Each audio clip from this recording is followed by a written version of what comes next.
gusto estar acá con ustedes. Como siempre, todos los meses, hoy día represento yo a la sociedad como parte de la directiva del Telecomité. El doctor Rodríguez les manda saludos, está fuera de Chile, así que voy a estar yo hoy día. Doctora Eberhard, me alegra mucho que siga entonces con el módulo geriátrico a cargo de la Universidad del Desarrollo.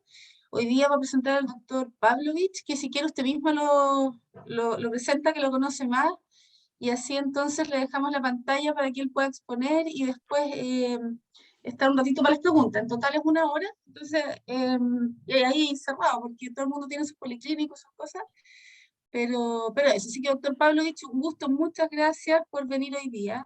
Estoy segura que va a ser una excelente charla y vamos a estar todos atentos. Doctora Eberhard, le dejo la palabra. Bueno, Andrés, aparte de ser un excelente geriatra, es un partner de los paliativos, nos ayuda mucho con todos nuestros pacientes en todo, en la interconsulta, en todo. Andrés Pavlovich Heldrich es médico que es geriatra de la clínica alemana y también es magíster en epidemiología de la Universidad de los Andes. Él no me dijo que le pusiera nada más, pero yo creo que tiene mucho más mérito. Gracias, Andrés. Muchas gracias, María Eliana, muchas gracias, Alejandra. Sí, para mí es un honor estar acá presentando con ustedes.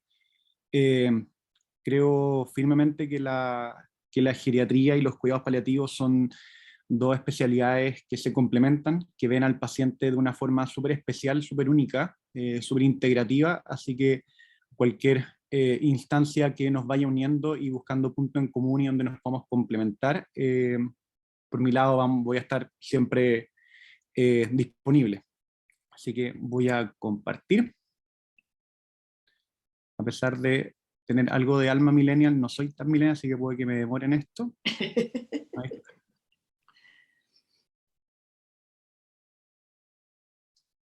Hoy día la idea es que conversemos un poquito y creo que voy a ser bien adecuado en los tiempos, y espero no dar mucho la lata, a pesar de que me gusta mucho lo que hago, así que voy a hablar de la evaluación de la funcionalidad y la valoración geriátrica integral en los cuidados paliativos. Al final de esta sesión habremos definido lo que es la valoración geriátrica integral, habremos comprendido la importancia de una evaluación multidominio en la persona mayor en cuidados paliativos, y habremos definido el concepto de funcionalidad y cómo evaluarlo, cómo entenderla.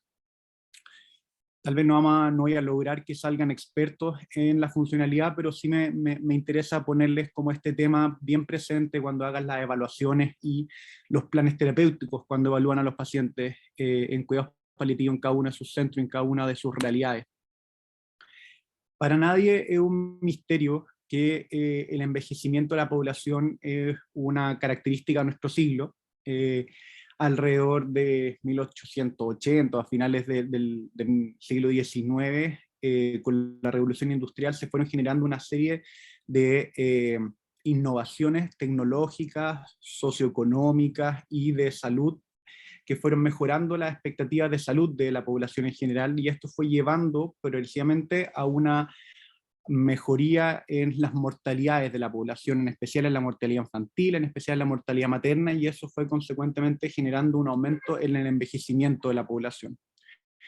Si miramos el caso de nuestro país, no ha sido ajeno a este fenómeno mundial, incluso nuestro país en Latinoamérica es de los que tiene una esperanza de vida más larga de todos los países de la región, junto con Uruguay, Costa Rica, Canadá, podemos mirar más al norte, y esto no va a parar. Es como ese chiste de que se viene marzo, donde aparecía este tipo con el gorro en un barco. Esto se viene, y esto se viene de verdad. Las proyecciones que hace nuestro país para el 2035 es que el envejecimiento de la población va a seguir aumentando en el tiempo, va a ser una realidad cada vez más patente, y probablemente ustedes lo hayan visto en cada uno de sus dinámicas de trabajo, donde la población mayor está aumentando, y aquí vemos una gráfica como esto va a seguir aumentando, independiente de la región en la que estemos hablando, va a haber un aumento del envejecimiento. Podemos mirar estas distintas gráficas de las pirámides poblacionales, que a principios de este siglo era todavía bastante piramidal, pero va a ir cambiando en el tiempo y se va volviendo cada vez más ancha. ¿Qué significa eso? Que las edades van siendo mayores, pero también nuestros adultos mayores que van aumentando se van volviendo cada vez mayores. Y esto también me imagino que lo han visto, o sea, ya no es una rareza encontrar una persona sobre los 90 años o que tengan pacientes que tengan más de 100 años. Por lo tanto, nuestra pirámide se ha vuelto más rectangular. Y eso trae una serie de desafíos tanto para los sistemas de salud, pero también para el sistema económico, la discusión de las pensiones y una serie de discusiones del punto de vista de la bioética y de los cuidados, ¿ya? Se dice que este es el primer momento en la historia de la humanidad donde hay 5 generaciones que pueden estar juntas, y uno ha visto estas fotos de una guagua que es el tatranieto con la abuela mayor, todos juntos, en la misma imagen, y eso es algo que no se había pasado en la historia de la humanidad. Y eso presupone, obviamente, una serie de desafíos. Acá, siguiendo con las proyecciones, en el color azul vemos la esperanza de vida, cómo iba aumentando progresivamente, y una tasa bruta de mortalidad que también ha ido aumentando y va a seguir aumentando. ¿Qué significa eso? Que en Chile cada vez va a morir más gente. Y uno podría pensar, pero ¿cómo va a pasar esto si estamos ganándole, entre comillas, a la muerte o al final de día? Pero la verdad es que al aumento de la población va a llevar consecuentemente a un aumento de la tasa bruta de mortalidad. Por lo tanto, los desafíos con los cuales se van a ver enfrentados ustedes en los equipos de cuidados paliativos va a ser mayor, cada vez va a morir más gente. Y eso obviamente va a generar que todos tengamos un mayor entrenamiento, porque el sistema va a estar más presionado para entregar respuestas de salud y respuestas a las familias, y con este aumento de la mortalidad progresiva. Se ha referido que este es como un tsunami de plata, o sea, se viene una ola tremenda, como yo les decía, a nivel de los equipos de salud, a nivel de los sistemas económicos y a nivel un poco de cómo pensamos las ciudades, cómo pensamos las dinámicas familiares, cómo pensamos las dinámicas de cuidado en términos de esta población que todavía no sabemos bien cómo enfrentarla. Por lo tanto, es ya como conclusión, incluso que el envejecimiento de la población es una de las transformaciones sociales más importantes de este siglo. Y en esta dinámica, la Organización Mundial de la Salud señala la necesidad de generar mayor cantidad de evidencia para desarrollar políticas públicas enfocadas en este grupo de población. Por lo tanto, acá agrego que la necesidad de crear información, de desarrollar investigación, va a tener que ser una tarea extra de los equipos de salud que se dediquen al envejecimiento, que se dediquen a los cuidados paliativos. O sea, está en manos de ustedes también generar mayor cantidad de información, mayor docencia y obviamente una práctica clínica adecuada para esta población. Chile es el único país latinoamericano que para el 2050 un tercio de su población, y lo voy a repetir, un tercio de la población va a tener más de 60 años, ¿ya? Y se espera que entre el 2015 y el 2050 el incremento de las personas mayores será de un 110%. Y uno podría pensar, ya, pero ¿por qué importa tanto hacer este énfasis en el aumento de las personas mayores? Porque son diferentes y son un segmento etario que se comporta diferente al resto de la población. ¿Por qué? Porque tienen cambios que son fisiológicos asociados al envejecimiento. Esta clase no se trata de envejecimiento en sí, pero sí es necesario entender que a medida que las personas envejecen, van presentando distintos cambios fisiológicos, y muchos de ellos son deleterios para la persona. Hay de mayor desarrollo de la multimorbilidad, o sea, la presencia de 2 o más enfermedades crónicas, que en Chile supera el 80% en algunos segmentos etarios de los adultos mayores. Aumenta las posibilidades de desarrollar polifarmacia, o sea, la presencia de 5 más compuestos activos que la persona toma habitualmente, y me imagino que algunos de ustedes tienen pacientes que superan eso largamente, y eso presupone una serie de desafíos, obviamente, en cómo manejar a estos pacientes. Hay mayor posibilidad de desarrollar trastornos cognitivos, demencias. Es una población que es especialmente sensible a ser más pobre, a tener un aislamiento social, y en la población adulto mayor los determinantes socioeconómicos son un factor tremendo de resultados en salud. Por lo tanto, es un elemento que hay que tener siempre presente, y eso vamos a ir ahondando un poco en la presentación, en la importancia de entender el contexto social del paciente que evaluamos. Tienes más índices de dependencia, desarrollan un concepto que nosotros llamamos fragilidad, que más adelante lo vamos a profundizar, pero que determina los outcomes en salud. Y acá con letras mayúsculas, que probablemente sean unas cosas que me interesa también que tengan bien claro, es que la población adulto mayor es una población tremendamente heterogénea. Cuando hablamos un poco en pediatría, cambiando un poco mi lado, y evaluamos el control de niño sano a una guagua de 6 meses, nosotros sabemos qué hitos del desarrollo psicomotor tiene que cumplir esa guagua. Y le podemos dar un tiempo para que las cumpla, 1, 2, 3 meses, y nosotros sabemos que si a ese plazo no las cumple, tenemos que hacer una serie de medidas diagnósticas y terapéuticas para que esa guagua cumpla con estos objetivos.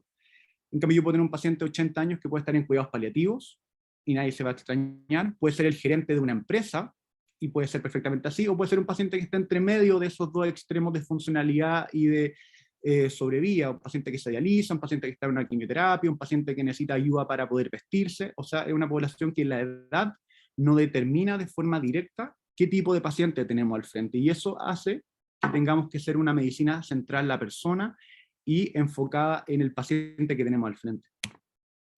Estamos hablando de esta transición demográfica, estos cambios sociodemográficos que partieron de la revolución industrial, una industrialización importante, una urbanización importante con una migración constante del campo a la ciudad, una población que en general ha tenido mayores ingresos económicos, una mejor educación, había un desarrollo tecnológico importante, con desarrollos importantes y de ampliación de las coberturas de la salud pública y con una capacidad de comunicación mucho mayor que la que teníamos hace 20, 30, 40, 100 años.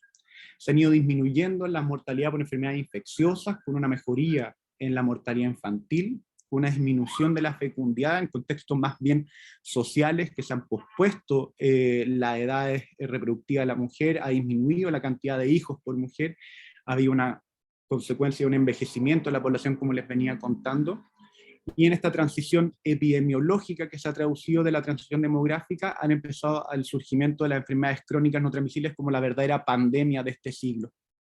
Y esa transición, como la vemos a nivel más clínico, un desarrollo de la fragilidad, o sea, pacientes que están más vulnerables a efectos adversos cuando desarrollan complicaciones agudas de distintas enfermedades, aumento de la morbilidad, y desarrollo de la discapacidad, ¿ya? Y esto ha hecho que básicamente tengamos que realizar acciones de salud determinadas para ciertos segmentos de la población que se han vuelto más sensibles por temas sociosanitarios, por temas de inequidad en salud, o por temas biológicos del envejecimiento. Han resurgido algunas otras enfermedades que creíamos que estaban más controladas, TBC, entre otras, y esto hace que tengamos que tener valoraciones integrales y por sobre todo con equipos interdisciplinarios, o sea, acá la opinión de los equipos de enfermería, de trabajo social, de fonoaudiología, kinesiología, entre otros, va a ser muy importante para poder hacer un abordaje sanitario integral, centrado en la persona y, como ustedes bien saben, en la familia. Lo que hemos logrado en el último tiempo con la mejoría de la tecnología en salud ha sido aumentar la cantidad de años. Recibíamos, por ejemplo, un paciente que presentaba un infarto a los 60 años, ahora logramos que se haga su angioplastía, que se haga su cirugía, y ese paciente logramos que viva una cantidad de años posterior a eso. Pero el costo de eso ha sido que esos años que hemos ido ganando con los avances tecnológicos, los avances de la salud pública, han sido a costa de desarrollar años con multimorbilidad, o sea, con morbilidad, con discapacidad. Y los desafíos que vamos a tener a partir de ahora es que los años que ganemos en términos de sobrevida de los pacientes o en términos de mejoría de las expectativas de salud sean con años libres de morbilidad, con años libres de discapacidad. Como se ven los distintos gráficos, en el gráfico blanco, en esta línea blanca podemos ver la poca cantidad de años libres de enfermedad, los años libres de discapacidad y los años con morbilidad con discapacidad. Parte de los desafíos que tenemos. Cuando hablamos de los adultos mayores más enfrentados a enfermedades que no son curables, enfermedades que entran en la esfera de los cuidados paliativos, se han definido 3 trayectorias de salud. La primera trayectoria es la trayectoria asociada a la enfermedad oncológica, que probablemente es la que más evidencia, más información tenemos desde el punto de vista de los cuidados paliativos, y en esto podríamos después conversar con la doctora Palma, con María Elena, qué es lo que opinan, pero en general la visión que tenemos de la trayectoria de enfermedad oncológica es una estabilización al principio con los tratamientos existentes, y después tenemos un periodo más bien acotado y previsible de acelerado deterioro. ¿Ya? Si nosotros tenemos un paciente con una determinada enfermedad, con un estadio clínico de enfermedad oncológica bien definido, vamos a tener información que nos va a permitir tener una sobrevida estimada de ese paciente, y por lo tanto tenemos una capacidad de transmitir esa información a la familia y al paciente mucho más definida. Pero tenemos las trayectorias asociadas con insuficiencias de órganos, por ejemplo, EPOC avanzado, insuficiencias cardíacas avanzadas, cirrosis avanzada, enfermedad renal, en hemodiálisis, lo cual tenemos un comportamiento distinto de la trayectoria de esa enfermedad, donde hay un periodo que es más bien largo, progresivo, lento, de deterioro, con periodos de agudizaciones, que pueden ser descompensaciones de esta enfermedad de base que estamos conversando, o con enfermedades sobreagregadas, probablemente infecciones, fracturas, donde hay una recuperación parcial de su estado de salud con una nueva consecuente disminución de su capacidad vital, su funcionalidad, hasta que en alguno de estos eventos agudos el paciente fallece. Por lo tanto, la predicción que se puede hacer, una estimación de eso, es mucho más errática y menos precisa. Por lo tanto, presupone otro desafío desde el punto de vista de la salud. Y tenemos la última trayectoria que tiene que ver con los trastornos neurocognitivos, con las demencias o con esta fragilidad que yo les cuento, que es un deterioro y una vulnerabilidad global, donde hay un periodo lento y muy progresivo y al final que no se detiene de deterioro de la funcionalidad hasta que en un evento ya muy avanzado de enfermedad el paciente fallece. O sea, son 3 trayectorias que nos exigen distintos abordajes con el paciente y con la familia. Y aquí emerge la valoración geriátrica integral como la aproximación diagnóstica para los equipos de geriatría que más evidencia científica tiene.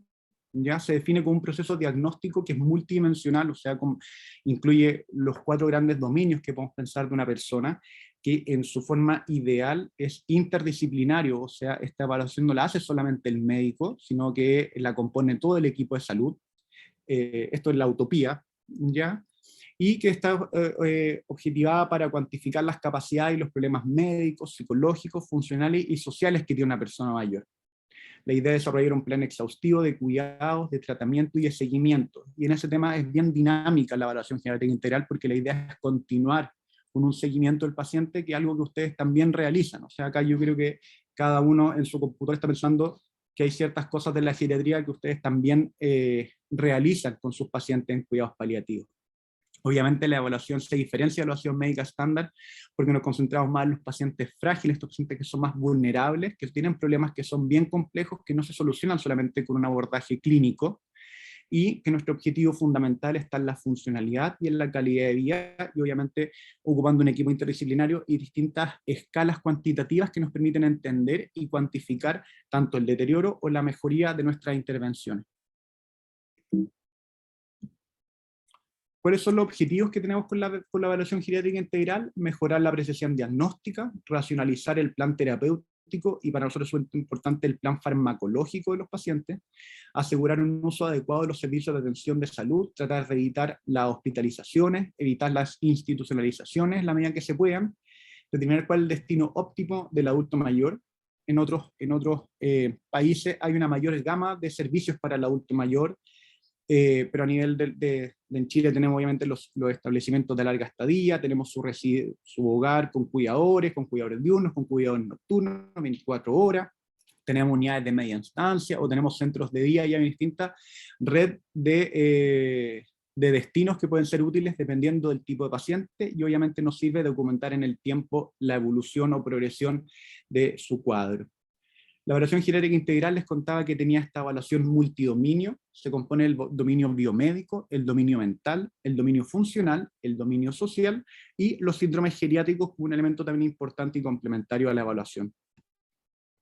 Cuando hablamos del dominio biomédico es más bien la valoración clínica tradicional, donde está la anamnesis que todos pasamos en pregrado, con una anamnesis próxima, una remota, una expresión física y las pruebas complementarias que son tan importantes como en otros pacientes.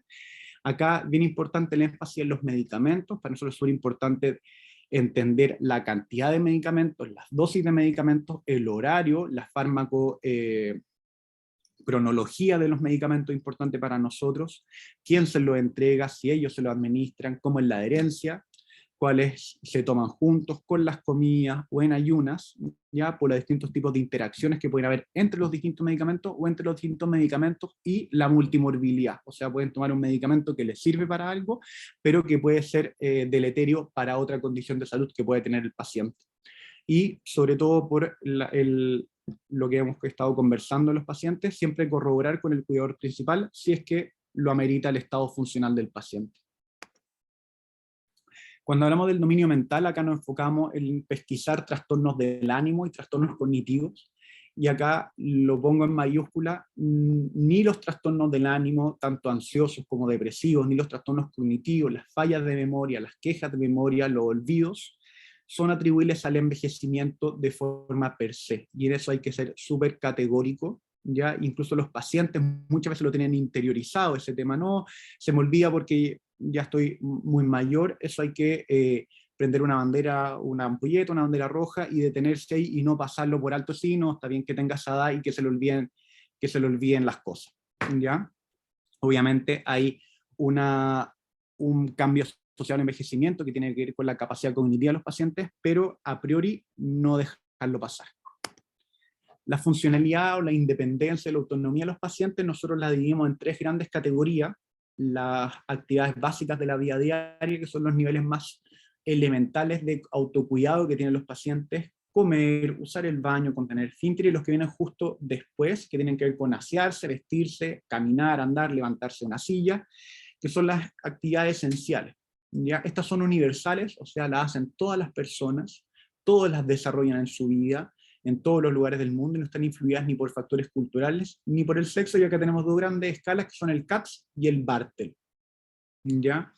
Es importante que en pacientes que tienen trastornos cognitivos, la pérdida de las funciones básicas se cumple en el mismo orden que como las fuimos adquiriendo al momento de nuestro desarrollo psicomotor cuando éramos pequeños. Las actividades instrumentales ya son las funciones que nos permiten que una persona pueda ser independiente dentro de su comunidad, manejar finanzas, hacer compras, cocinar, o preparar la comida, la limpieza del hogar. Y estas actividades nos permiten una relación con nuestro entorno, y estas sí están influidas por factores culturales y o de género. ¿Ya? Acá es importante, y no voy a hacer un juicio de valor de las herencias culturales de las que somos parte en este país o en otras latitudes, en el sentido de que muchos hombres, por ejemplo, no cocinan, y no cocinan porque no sean funcionales, sino porque culturalmente no fueron entrenados a esas tareas, y ahora simplemente te dicen: no, doctor, yo nunca he cocinado, yo no cocino. O en el caso de las mujeres, que es lo que pasa, que es lo más habitual y lo que uno le pasa, no es que uno esté a favor de eso, pero que no manejan dinero porque siempre han dependido de que esa labor la haya hecho otra persona en la casa.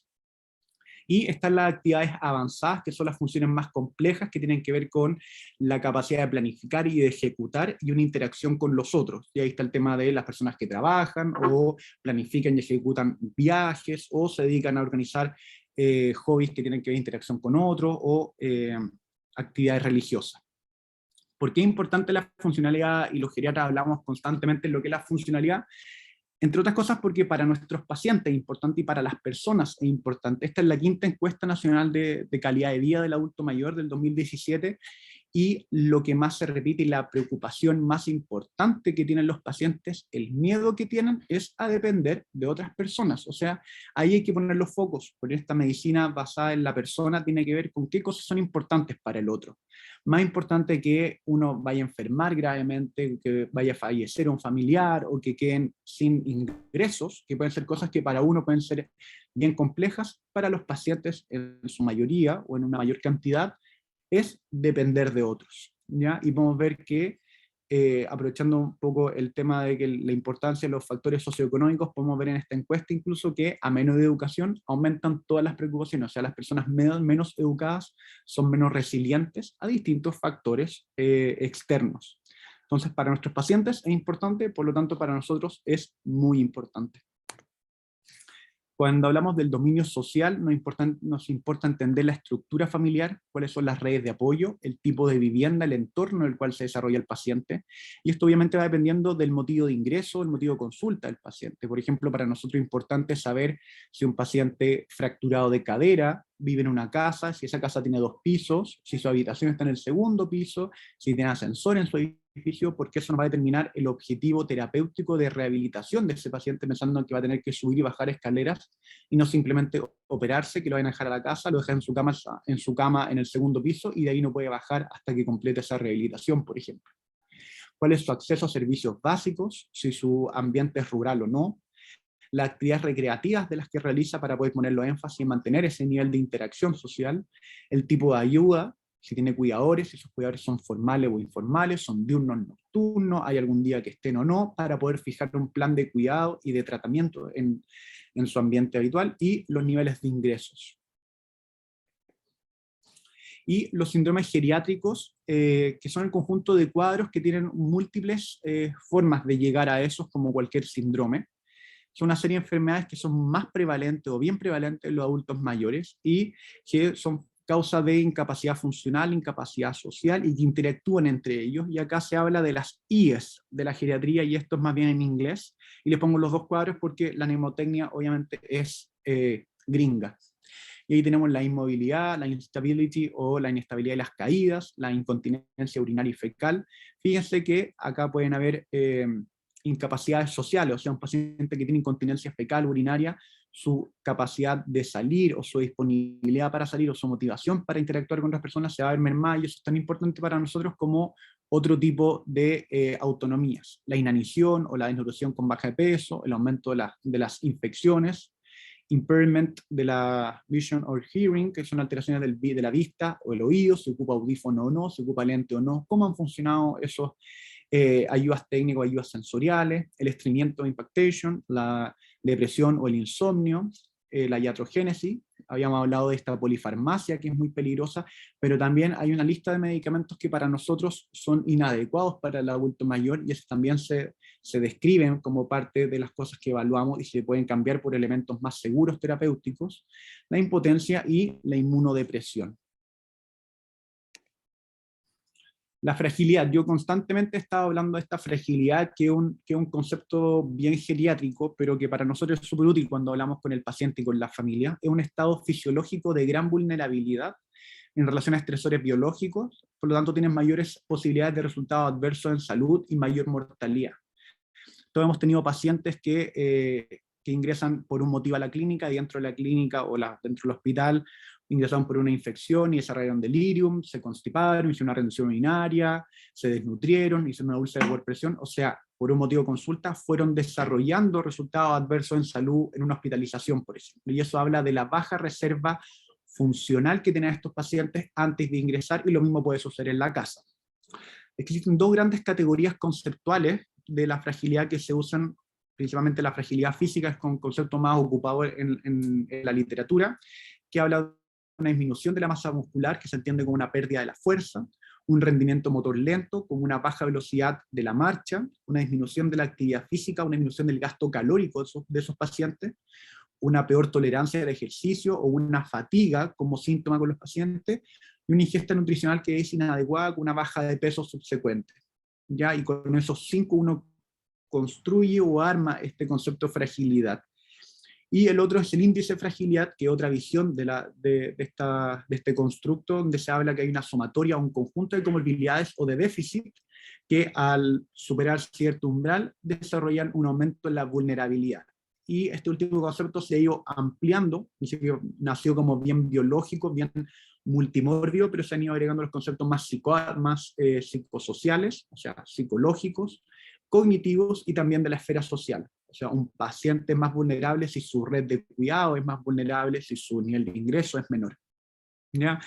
Y hay una frase bien poco científica, pero bien clara en los manuales de geriatría clásicos de nosotros, que es un paciente que está justo en el borde del deterioro, como que pololea con la discapacidad. Entonces esos pacientes tenemos que ser bien capaces de detectarlos, ojalá que en niveles de prefragilidad, y poder hacer acciones terapéuticas enfocadas en esos pacientes, y los pilares son nutrición, optimización nutricional vitamínica, y ejercicio y optimización de sus comorbilidades y su polifarmacia si es que la tuviera.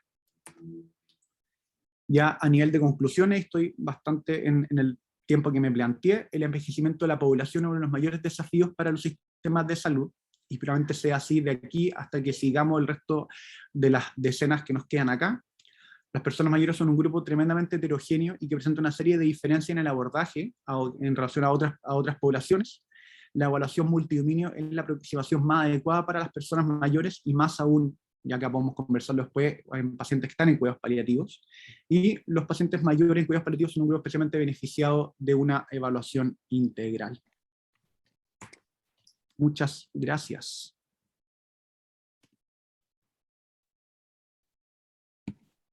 Muchas gracias, Andrés, por la charla, excelente, muy interesante, una perspectiva poblacional. Creo que siempre es bueno eso para todos. No sé si alguien quiere hacer alguna pregunta o escribir en el chat. Eso está bueno.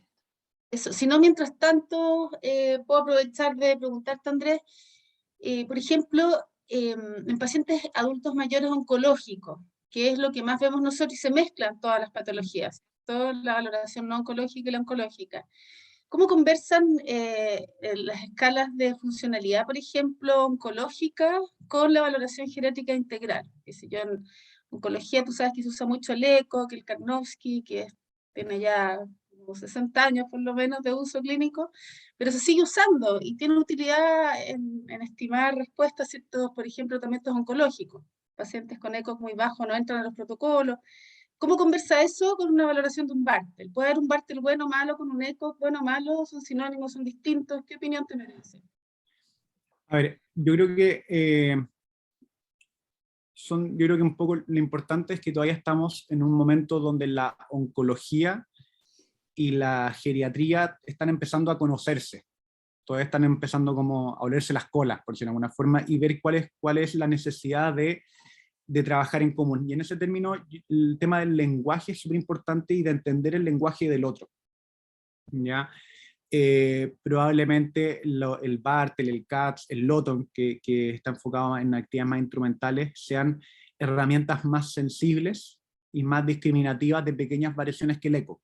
Y en ese sentido también son un aporte a una evaluación que es más bien gruesa, y acá yo me voy a tirar el carril, pero el ECO y el CROI son más bien gruesos, y son bien categóricos en su evaluación, y tienen clasificaciones que son bastante amplias. Y un poco la gracia de la evaluación es cuantitativa, y lo que le puede ofrecer el geriatra, al equipo de oncología, al equipo de cuidados paliativos en el manejo del paciente oncológico, es tal vez ser un poquito más sensible a los cambios, pero totalmente conversan las distintas formas de evaluación, pero sí creo que la evaluación que se puede hacer desde el punto de vista más integral es una herramienta que puede ser súper útil y va más allá del ECO, entendiendo que el ECO de todas maneras hay que usarlo, el Karnofsky hay que ocuparlo, tenemos que conocerlos como geriatras, porque un poco también este lenguaje común nos ayuda a fijar puntos en común.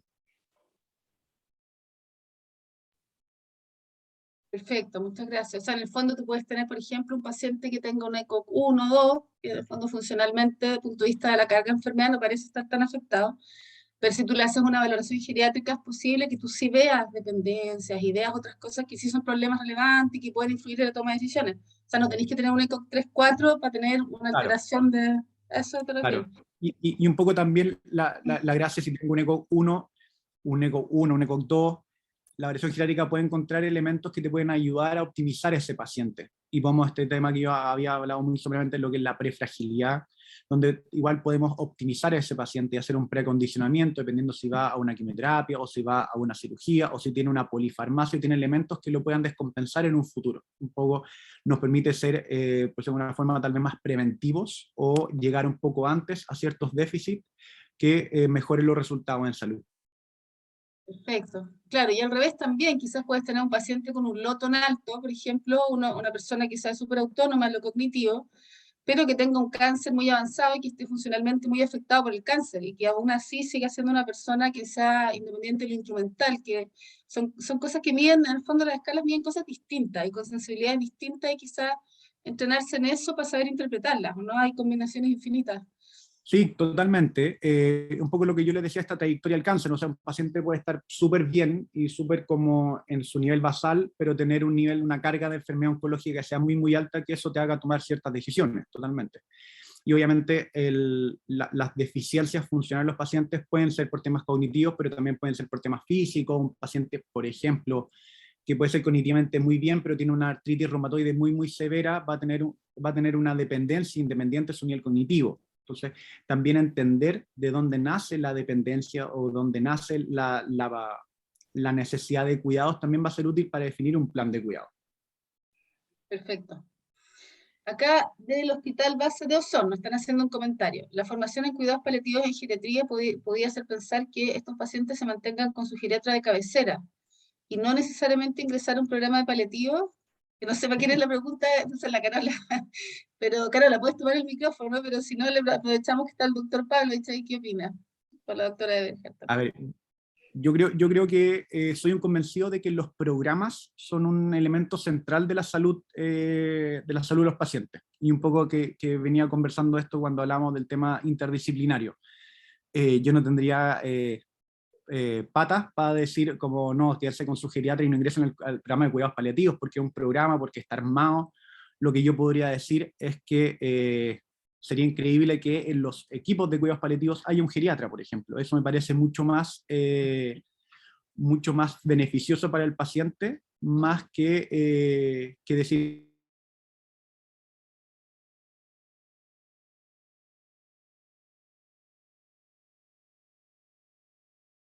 finalmente. No sé si eso responde a la pregunta. Yo creo que está con problemas con el micrófono de la doctora Torres, porque si no, ya seguro que lo comentaría. Claro, yo creo que es una pregunta súper interesante y súper compleja, porque en el fondo, ¿cuánto desde el punto de vista de la competencia profesional aporta en un escenario específico un paciente, el especialista paliativo geriatra? Pero también hay un tema de vínculo previo, yo creo, si hay una relación médico-paciente, por ejemplo, con el paciente, con la familia, y también asistencial, práctica de salud pública o de distribución de recursos. Carola, dale, ahí sí está rellenando. Hola. Oye, mira, no, es que precisamente va en el tema de pensando en el día de hoy y en la implementación de la ley, donde la mayoría de los profesionales que hacemos cuidados paliativos no tenemos formación formal en cuidados paliativos. O sea, no somos paliativistas. Y considerando que en los documentos que hemos visto, sobre todo insuficiencia de órganos, que entiendo que es una realidad distinta, siempre se plantea que estos pacientes no se desvinculen de sus equipos de origen, por llamarlo de alguna manera. O sea, el paciente cardiópata no puede dejar de controlarse con el cardiólogo, el nefrópata con el nefrólogo y así sucesivamente. Entonces yo estoy pensando más en la realidad, que es bastante común, y que en el fondo el cuidado paliativo apoye en estos pacientes el manejo sintomatológico, pero creo que la geriatría es un ámbito tan amplio y también multiprofesional, o así debería ser, creo yo, que ingresar al paciente sin desligarlo del geriatra, iba más por ese lado. Oye, yo estaba hablando y se escuchó. Doctora, recién ahí, doctora Toro, no se escucha bien. Eso. No se escuchó hasta que dijo que se escuchó. Estaba hablando y pensó que se estaba escuchando. Eso, Dale, Carola. Por la implementación de la ley ahora en Chile, lo dices tú más que desde un punto de vista conceptual. Sí, pero también conceptual, en el sentido de que si no, yo veo que los cuidados paliativos se van a transformar en la especialidad y es inmanejable. O sea, nosotros no podemos ser cardiólogo, geriatra, nefrólogo, neurólogo, neurocirujano, hepatólogo, no sé si me entiende, sino más como un apoyo en el tránsito de estos pacientes hacia el final de vida.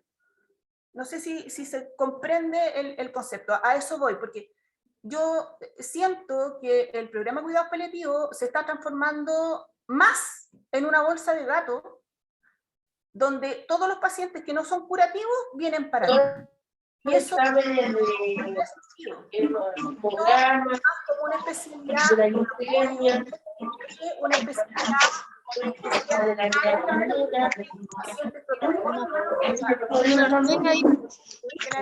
Hay un problema con un micrófono.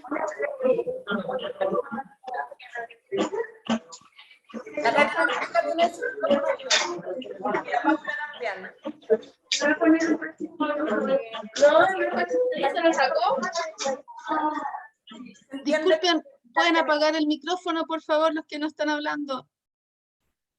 Karen Ortega dice el... Sí, ahora lo apagó y la Paula también lo apagó. Gracias. Allá iba el comentario de que el programa Cuidados Paliativos, como les digo, se está transformando, siento yo, en algo que es el resumidero. Se te apagó tu micrófono, Carola. Yo creo que te lo apagaron.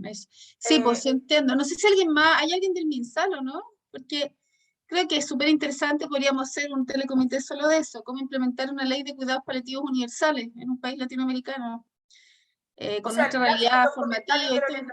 Técnicas vencen 3 días. Sí, pues hay un tema ahí. No sé si alguien más quisiera comentar al respecto. Yo creo que es una inquietud súper valiosa y lo que dice el doctor Pavlovich también es súper interesante, que en el fondo Habría que ver según el área de, creo yo, digamos, según el área de desarrollo asistencial, si es que se requiere trabajar con un geriatra en ciertas unidades grandes de paliativo, ¿No o será los geriatras asumir ciertas funciones de paliativista, depende de los programas y cómo se implementan. Yo creo que es una conversación bien yo creo que compleja. por ahí va el tema también? Yo creo que se le ha dado muy poca importancia en este momento a incorporar los cuidados paliativos en las mallas de pregrado y posgrado y postítulo. O sea, yo creo que todas las especialidades médicas hoy por hoy deberían tener un enfoque paliativo dentro del manejo habitual, así como un enfoque geriátrico también, dada la transición epidemiológica del país. De todas maneras. Yo estoy de acuerdo con eso, ustedes saben, pues el Atlas, ¿se acuerdan el Atlas latinoamericano? Que lo comentamos hace no mucho, menos del 15% de las escuelas de medicina en Chile tienen paliativo en el pregrado.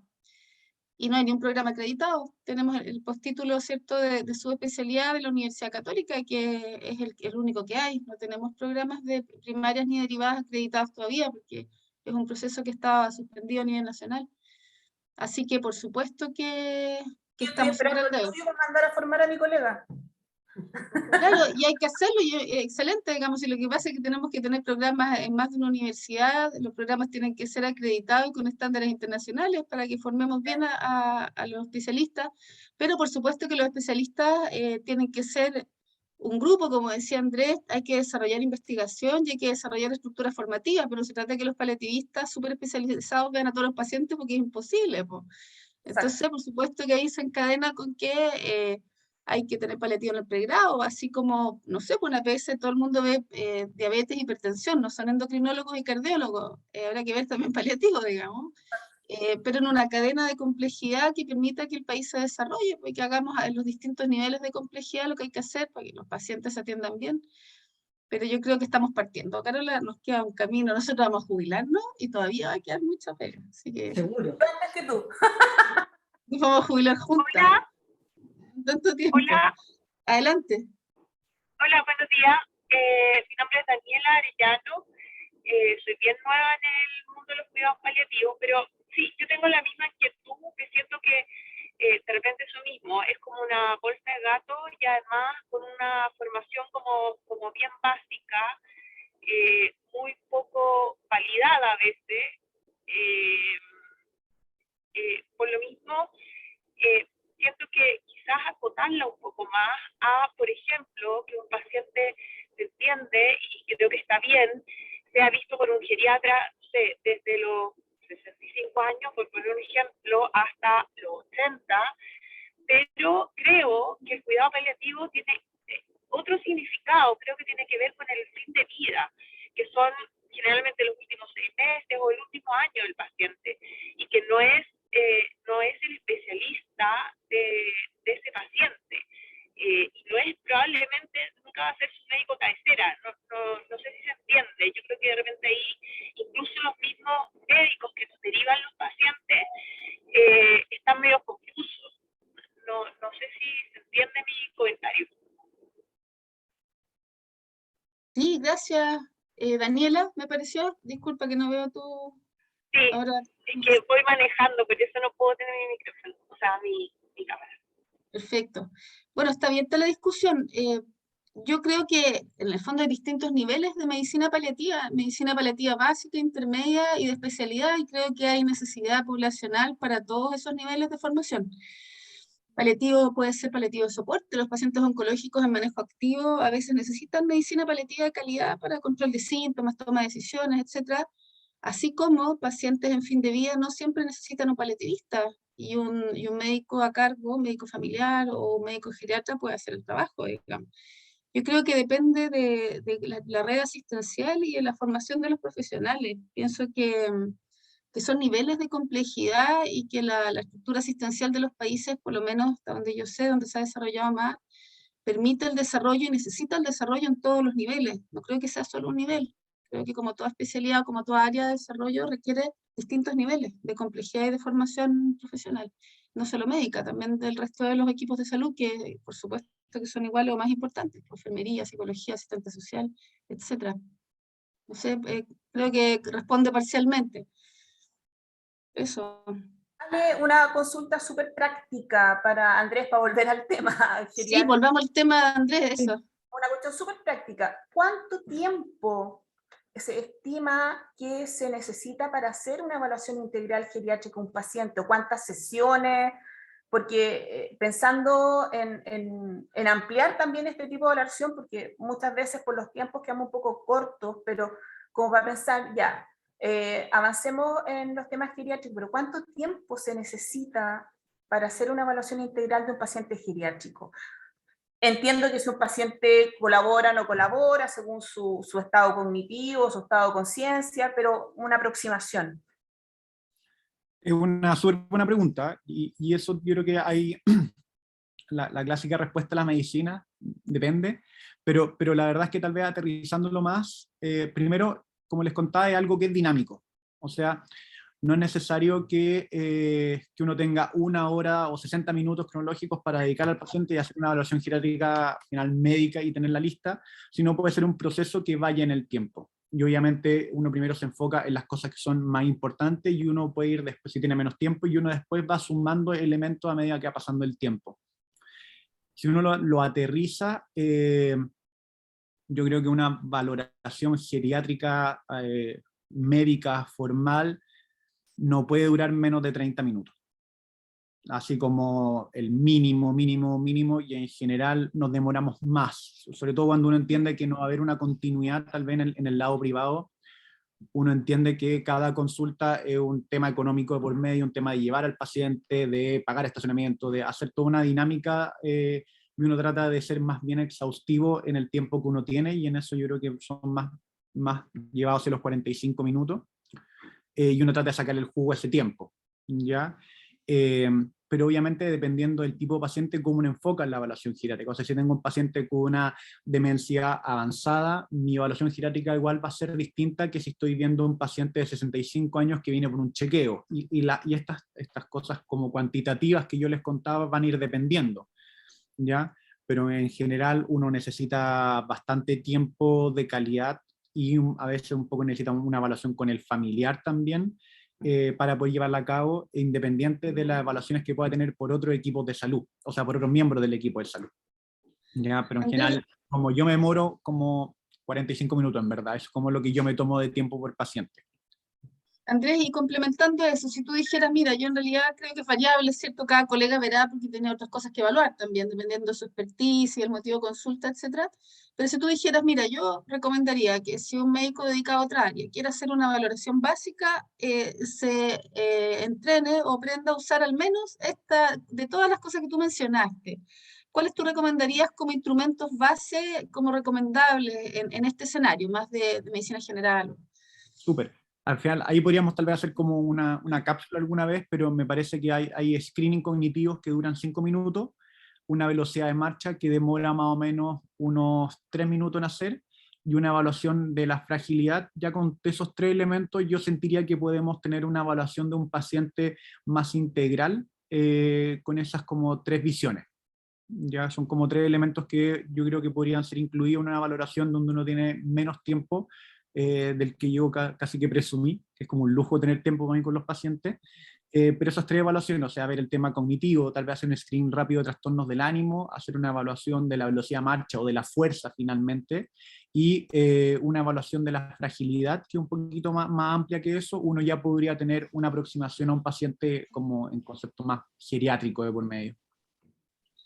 Ya, perfecto. Y Bartel Loton, que se usa tanto y que es más fácil en el fondo, en el sentido de que requiere menos entrenamiento, ¿qué rol le darías dentro de eso? O sea, el Loton es para actividad instrumental y son 8 preguntas, también es rápido, y el Bartel son 10 ítems, que también son bien rápidos de realizar, y un poco te entregan la capacidad de independencia y también te permiten un poco fijar cuáles van a ser los objetivos con ese paciente. Ya, si ese paciente quiere decir, yo al final, para mí el tema del autocuidado es súper importante y yo quiero bañarme solo y yo quiero manejar todavía mis medicamentos y no quiero que nadie se meta en eso, uno ahí también tiene elementos para hacer el seguimiento en relación a eso y a los objetivos que tiene ese paciente. Perfecto, muchas gracias. Doctora Eberhard, usted parece que levantó la mano y me están avisando. Yo quería preguntarle a Andrés si él cree que es posible que antes de la evaluación del geriatra, para que no ocupar las horas médicas que son tan escasas, como lo he visto en algunos CEFAM, que la enfermera encargada del adulto mayor hace una especie de screening, hace algunos test, y ahí tiene ya avanzado más de media hora de la entrevista con el médico. Esa es una pregunta. Y la otra, que si un adulto mayor, aparentemente sano, pero mayor, antes de que se le diagnostique un cáncer, antes de empezar su tratamiento oncológico, fuera evaluado por un geriatra, para que el resultado fuera mejor. A mí me gustaría que mis pacientes fueran evaluados por un geriatra antes que parta su quimio. A ver, en relación a la primera pregunta, sí, totalmente. En el sistema primario de salud, en la APS, existe una evaluación por enfermería a los pacientes adultos mayores, que es el EFAM, que incluye una serie de estos test que yo le he contado. Hace una evaluación cognitiva, una evaluación nutricional y una evaluación, si no me equivoco, de la estabilidad y la velocidad de marcha, y con eso, y eso es mucha información que es súper útil para el geriatra, o para el médico que lo evalúe finalmente, siendo bien justo. Acá yo quiero quitarnos un poco tal vez la visión de que el adulto mayor es solo los geriatras, y un poco los médicos familiares tienen formación en geriatría, en la escuela de medicina deberían evaluación más del punto de vista del paciente mayor, porque al final, si yo tuviera ese discurso de que los adultos mayores son de los geriatras, yo tendría una población como de 35.000 personas asignadas solo para mí, porque somos 150 geriatras en Chile, y eso es impracticable y es poco sano finalmente para el sistema. Yo confío mucho en lo que se hace en APS, y confío mucho en los médicos familiares, y creo que ellos tienen plenas herramientas para tratar a los adultos mayores en el 90% de sus problemas de salud. Y en ese sentido el equipo de salud es súper importante, y una evaluación por enfermería es súper útil, y con eso uno podría ganar muchísimo tiempo a un costo menor finalmente, si uno lo quiere mirar desde el punto de vista de la salud pública. Así que sí, una evaluación por enfermería es una tremenda herramienta y nos permitiría ganar mucho tiempo a nosotros. Incluso hay como de scores que pueden ser realizados por un TENS, que también podrían ser útiles, incluso si uno quisiera ahorrar aún más recursos, que lo pesen, lo midan, le hagan algunas preguntas estandarizadas, uno podría considerarlo como una medida también. Y en relación a la segunda pregunta, le están preguntando al geriatra si le hace bien a un adulto mayor una evaluación geriátrica antes del oncólogo. Sí, yo también. Yo creo que ahí un poco lo que estamos conversando con Lala al principio, o sea, un poco este tsunami de plata se nos viene a todos, y mientras todos tengamos más herramientas para entender y poder cuidar mejor al adulto mayor, excelente. Y si los geriatras en general, hay un score que es el G8, que habla un poco de una evaluación muy rápida que puede hacer el oncólogo, está pensado para médicos oncólogos para determinar fragilidad, y si es score da positivo, derivarlo al geriatra, por ejemplo. Así que sí, yo creo que todos los pacientes oncológicos mayores de 60 años los vea el geriatra. Me parece que también es un poco soñador, y puede ser incluso un poco innecesario, si es que hay un adulto mayor, hay pacientes adultos mayores que están súper bien, entonces puede que ese paciente no se beneficie tanto de una evaluación geriátrica, y ahí depende uno del sistema finalmente donde está, pero sí yo creo que uno podría proponer que hayan ciertos scores, ciertos elementos que hagan que al oncólogo diga, este paciente puede que se beneficie más que este otro de que vaya al geriatra. Y ahí probablemente sea los scores de fragilidad, o darle ciertos tips. Si un paciente tiene más de 5 medicamentos, podría ser bueno que lo vea el geriatra. Si tiene una velocidad de marcha lenta, mejor que lo vea el geriatra, etc. Y acá escriben la doctora Campos que en el Hospital de las Higueras el comité oncológico define la evaluación por geriatra. Me parece súper adecuado. Yo creo que el comité oncológico es uno de los momentos más importantes para el paciente, entonces es un súper buen momento para definir si es que el geriatra va a ser útil para ese paciente. Y en la FAL, es parte de la opción antes de la quimio, sí, hay como 2 o 3 geriatras en la FAL que evalúan a todos los pacientes, y eso va a depender de los protocolos de cada centro, y hay que adaptarse obviamente a eso. Realmente los recursos que tiene la FAL no son los mismos que el Hospital de las Higueras, por lo tanto hay que ser más juicioso en razón a las derivaciones, porque las horas de geriatría son menores. Eso, sí, súper de acuerdo. Ahí ponen también en la FALP, las higueras, y yo sé que en otras partes también se hace, en el hospital clínico también nosotros, bueno, hay geriatras formados, y cuando los casos son dudoso respecto de beneficios, de condiciones basales se pide evaluación. ¿Qué opinas de la prehabilitación? No sé si eso en pacientes geriátricos, ¿sí? ¿Te Nosotros parece estamos, que sirve? tiene evidencia que lo avala, son medidas que son realizables finalmente, donde uno puede optimizar, no solamente se llama como prehabilitación, optimización de los pacientes cuando van a cirugías, tiene una buena evidencia de que eso puede funcionar. Por lo menos en nuestro centro tenemos las opciones como sociales o económicas para pagar un kine, que ese kine vaya a la casa, que el paciente vaya al centro de quimioterapia, optimice su masa muscular, optimizar el régimen calórico-proteico, optimizar los niveles de vitamina, hacer una buena evaluación de la polifarmacia, programar esa hospitalización, tratar de, en caso de que el paciente tenga algún mayor riesgo de delirium, hacer una prevención de delirium enfocada en ese paciente con terapia ocupacional, con medidas farmacológicas, conversando con el paciente y su familia. Así que para nosotros la prehabilitación yo creo que es un elemento como más claves que podemos ayudar a esos pacientes oncológicos.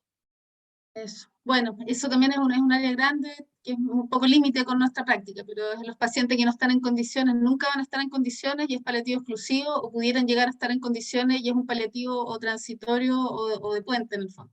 También Claro. eso es interesante como concepto, yo creo. Eso, quedan 5 minutitos, y si alguien quiere mandar en el chat, si no puede hablar o quiere tomar la palabra, estamos terminando, pero habría espacio para una pregunta más.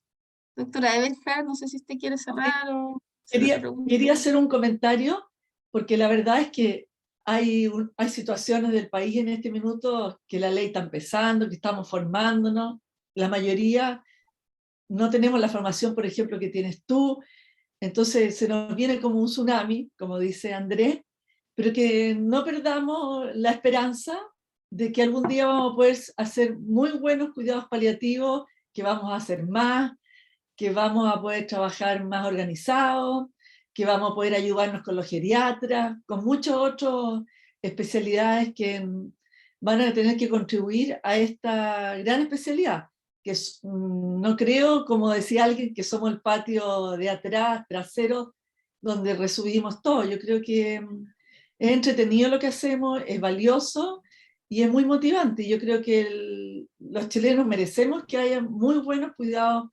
paliativos en todas las especialidades, no solamente en oncología, sino que en todo, porque vamos a ser muchos los viejitos que vamos a necesitar ayuda. Eso. Eso, de todas maneras. Ahí están poniendo también en el chat que no nos olvidemos de los farmacéuticos, que es súper Pero por importante. supuesto, clave. Clave, de Lujo. todas maneras. Y sí, pues gracias, doctora, compartimos la perspectiva. Ahí están felicitando al doctor Pavlovich por la excelente charla. Me sumo a las felicitaciones, Andrés, un gusto conocerte, además, no te conocí. Excelente charla y Un bueno, gran aporte. entonces, sí, pues, así que gracias por todo y les van a mandar la prueba para que la completen y de aquí a mañana, pues como siempre, en el fondo, así después se acredita el curso y el próximo mes entonces partimos un nuevo módulo. Así que estamos en contacto y muchas gracias a todos los participantes. Doctora, ahí no sé si alguna palabra de cierre, ¿faltó algo? Que me pareció muy bueno el aporte de Andrés, que le doy las gracias, y que bienvenido a los paliativistas dentro de la geriatría. Él en realidad es de gran ayuda, uno puede consultarle siempre. Así que muchas gracias por tu charla, que fue muy buena, nos dan muchas herramientas, y bueno, y seguir motivando a todos los que estamos trabajando en este tema. Muchas gracias. Gracias. Ya, pues, tengan un buen día. Chao, tú también, adiós a todos. Chao. Chao.